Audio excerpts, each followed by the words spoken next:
Lengo kubwa ni kuhakikisha kwamba Watanzania wanapata umeme wakati wote, na serikali hii ya awamu ya sita inaongozwa na Daktari Samia Suluhu Hassan imewekeza fedha nyingi katika kuhakikisha kwamba mradi huu umekamilika kwa wakati, lakini si kukamilika tu, lakini tuna uwezo wa kutoa umeme kutoka eneo hili na kuweza kuwafikia Watanzania. Mitambo yote ya mradi imekamilika, ipo mitambo yote ya uzalishaji wa umeme. Baada ya kuanza kufanya kazi mradi huu, hata mtakuwa mmeona nyinyi wenyewe na Watanzania kwamba mgao wa umeme umepungua na kuisha.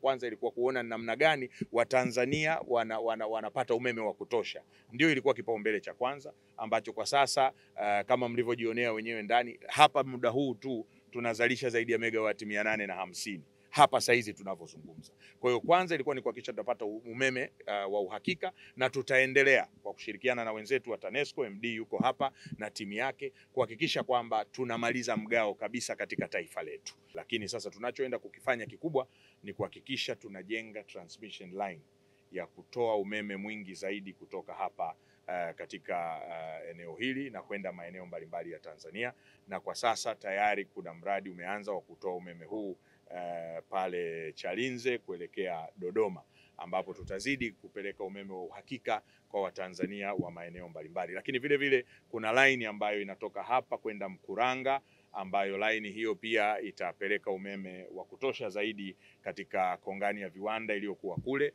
lakini si tu katika kongani ya viwanda iliyokuwa kule Mkuranga, lakini hata katika maeneo ya jiji la Dar es Salaam.